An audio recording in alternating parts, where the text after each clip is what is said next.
cliente nos externaba su preocupación para elegir el mejor switch para su sistema de cámaras de videovigilancia. Como todas sus cámaras eran IP y de 8 megapíxeles, como que le preocupaba que el desempeño fuera a afectar esa red de CCTV, ¿no? Y bueno, para empezar, las cámaras, aunque sean de 8 megapíxeles o 12 megapíxeles, pues casi todo su puerto es de 100 megabits por segundo, es decir, ni siquiera llegan a gigabit por segundo. Y si acaso hubiera cámaras que tuvieran puertos de red a gigabit, pues no es porque lo necesiten, la verdad, es porque pues tal vez esa pieza es más conveniente que una de 100. Pues, tiene que ser un sentido económico nada más. Y prácticamente hoy casi cualquier switch es 1001000. Ya está, es complicado encontrar switches de 100. Entonces, si vas a conectar cámaras cuyos puertos son de 100 megabits por segundo a switches cuyo puerto va a ser a 1 gigabit por segundo, pues estás ocupando muy poquito, estás ocupando 1/10 de la capacidad de ese puerto. Entonces realmente, aunque sea una transmisión constante, un flujo constante de tráfico, pues no es como que sea mucho tráfico para un switch 1001000. ¿Dónde está el truco o donde se tiene que poner cuidado? Es que, pues si tienes un switch de 48 puertos con 48 cámaras, ese switch seguramente lo vas a conectar a un puerto de enlace hacia un grabador. Y ahí es donde en ese puerto de enlace se van a acumular todos los flujos de todas las cámaras en un solo puerto. Y ahí es donde hay que tener un poquito más de cuidado. Y me apoyé de ChatGPT para hacer esta tablita porque me interesaba conocer esta relación. Por ejemplo, una cámara de 2 megapíxeles anda consumiendo aproximadamente 4 megabits por segundo. Esto en el flujo principal. Y en un flujo secundario está estimando que pueda ser 1 megabit por segundo. Entonces, un total de 5 megabits por segundo para una cámara de 2 megapíxeles. Por ejemplo, si juntáramos 200 cámaras, estaríamos ya saturando ese uplink, ese enlace hacia el grabador. Sería como nuestro límite. Una cámara de 4 megapíxeles en flujo principal consumiría unos 8 megabits por segundo, en su flujo secundario 2 megabits por segundo y en promedio estaría consumiendo unos 10 megabits por segundo y podríamos poner 100 cámaras en un puerto de 1 giga hacia un grabador.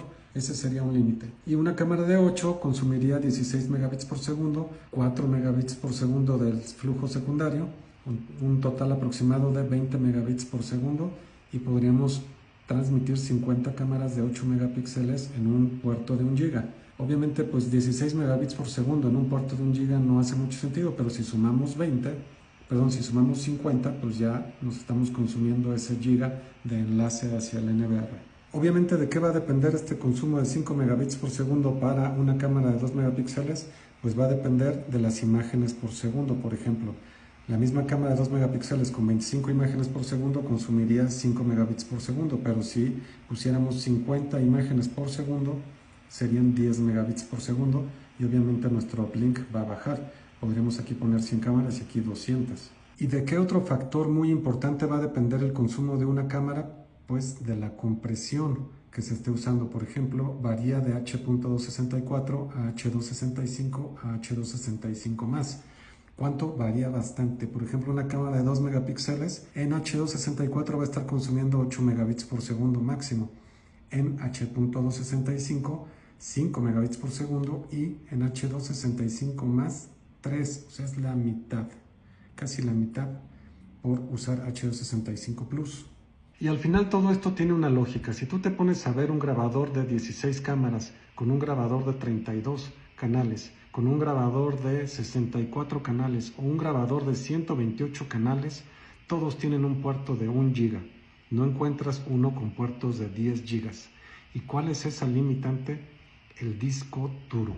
El disco duro es el que va a limitar la capacidad de un grabador de grabar y para no complicarnos piensa que su velocidad de escritura ronde 1 gigabit por segundo. Entonces tú podrías ponerle al grabador un puerto de 10 gigas para que recibas muchos flujos de cámaras de videovigilancia, pero el que no va a lograr grabar es el disco duro. A menos de que sea de estado sólido, pero pues súmale. Entonces, ¿quién es el embudo? Pues el grabador. Y el grabador y sus especificaciones te van a dictar lo que puedes y cuánto puedes transmitir por ese puerto de 1 giga. Realmente el switch pues va a estar echando la flojera si lo ocupas solo para cámaras. Obviamente que si de ese switch conectas a otro switch y estás enviando por el puerto de enlace 50 cámaras a un puerto de 1 giga de otro switch y en ese puerto recibes 50 cámaras, pero en el puerto 2 otras 50 y otras 50 en el puerto 3. Y ahí sí tienes que tener mucho más cuidado en cuántas cámaras transmites de un switch a otro switch. Y también tienes que tener cuidado si mezclas cámaras junto con voz o con datos, y ahí sí necesitas de preferencia aislar con VLANs el flujo de las cámaras de videovigilancia. Pero en un escenario sencillo de 48 cámaras IP, pues la verdad es que el switch va a estar echando la flojera.